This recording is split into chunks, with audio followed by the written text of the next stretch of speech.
Olá, povo de Deus. Vamos à nossa leitura bíblica do nosso devocional diário. Estamos lendo o Evangelho segundo escreveu Marcos, é o segundo dos Evangelhos. E o capítulo que faremos a leitura é o capítulo 7. Jesus e a tradição dos anciãos. O que contamina o homem, né? Vai do versículo 1 do capítulo 7 até o versículo 23. Depois terá a passagem da mulher Ciro-fenícia e a cura de um surdo e gago, que vai concluir a leitura do capítulo 7. Perdão. Capítulo 7, Evangelho de Marcos, na versão da Bíblia de Estudo de Genebra. Jesus e a tradição dos anciãos. O que contamina o homem? Diz assim o texto. Ora, reuniram-se a Jesus os fariseus e alguns escribas vindos de Jerusalém. E vendo que alguns dos discípulos dele comiam pão com as mãos impuras, isto é, por lavar, e aqui abre um parêntese, para explicar, pois os fariseus e todos os judeus, observando a tradição dos anciãos, não comem sem lavar cuidadosamente as mãos. Quando voltam da praça, não comem sem se aspergirem, e há muitas outras coisas que receberam para observar, como a lavagem de copos, jarros e vasos de metal e camas. Fecha parênteses. Interpelaram os fariseus e os escribas: por que não andam os teus discípulos de conformidade com a tradição dos anciãos, mas comem com as mãos por lavar? Respondeu-lhes Jesus: bem profetizou Isaías a respeito de vós, hipócritas. Como está escrito, este povo honra-me com os lábios, mas o seu coração está longe de mim. E em vão me adoram, ensinando doutrinas que são preceitos de homens. Negligenciando o mandamento de Deus, guardais a tradição dos homens.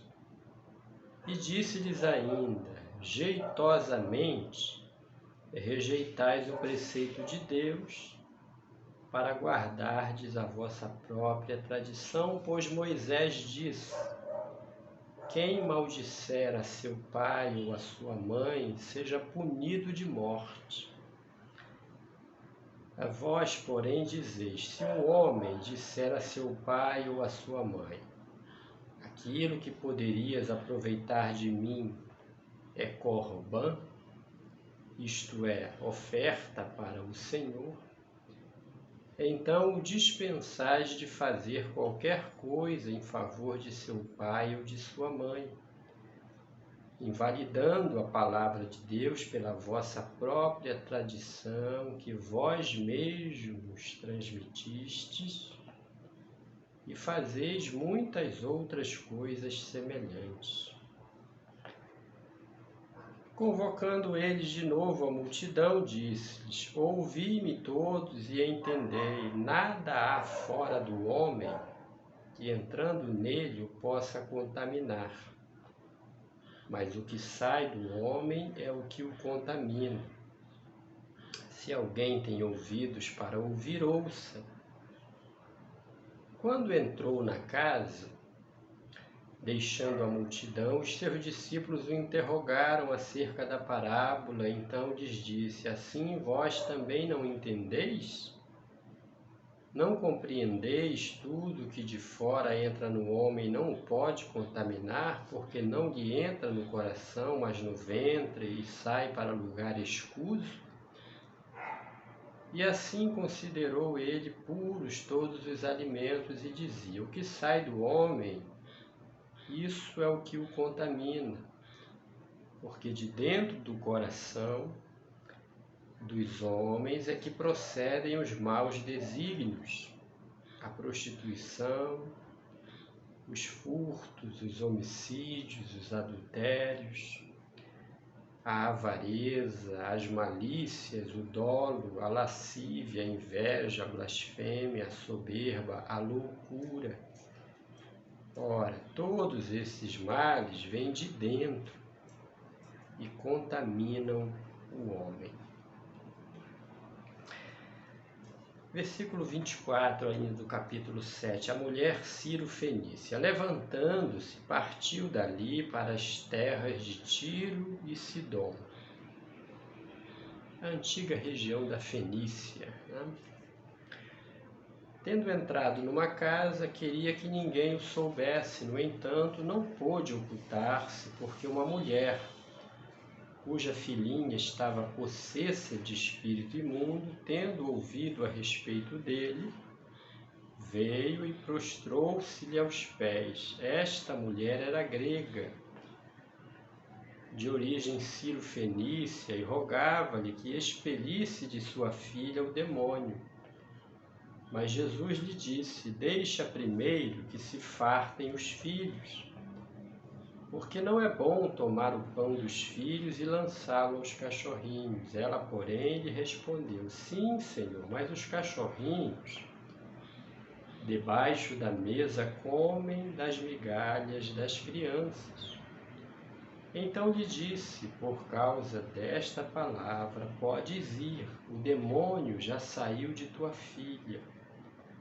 Voltando ela para casa, achou a menina sobre a cama, pois o demônio a deixara. Libertação, né? Jesus exercendo a sua autoridade sobre os demônios e libertando a filhinha desta mulher que foi ao seu encontro movida por fé e esperança de, entendo com Jesus, alcançaria o favor, a misericórdia, a compaixão do Filho de Deus. E isso aconteceu. E dando ela demonstrações da sua fé, alcançou o milagre na sua casa. A cura de um surdo e gago, versículo 31 até o final do capítulo 7. De novo se retirou das terras de Tiro e foi por Sidom até ao mar da Galileia, através do território de Decápolis. Decápolis vem do termo deca, 10, e polis, do grego, cidades, a região das 10 cidades. Então, quando você ouvir na Bíblia esta palavra relacionada a uma região, Decápolis, é a região das 10 cidades. Então lhe trouxeram um surdo e gago e lhe suplicaram que impusesse as mãos sobre ele. Jesus, tirando-o da multidão à parte, pôs-lhe os dedos nos ouvidos e lhe tocou a língua com saliva. Depois, erguendo os olhos ao céu, suspirou e disse: Efatá. Aqui é a língua aramaica. Devemos entender que o dialeto, a língua que era utilizada ali em Jerusalém, na Galileia, era esta variação do hebraico, né? A língua aramaica, que tinha também vertentes siríacas, e que quer dizer abre-te. Abriram-se-lhes os ouvidos e logo se lhe soltou o empecilho da língua e falava desembaraçadamente. mas lhe ordenou que a ninguém o dissessem. Contudo, quanto mais recomendava, tanto mais eles o divulgavam. Maravilhavam-se sobremaneira, dizendo: tudo ele tem feito esplendidamente bem. Não somente faz ouvir os surdos, como falar os mudos. Glórias a Deus. Aqui concluímos a leitura do capítulo 7 dos Evangelhos. Que Deus o abençoe, você e sua família, em nome de Jesus. Amém.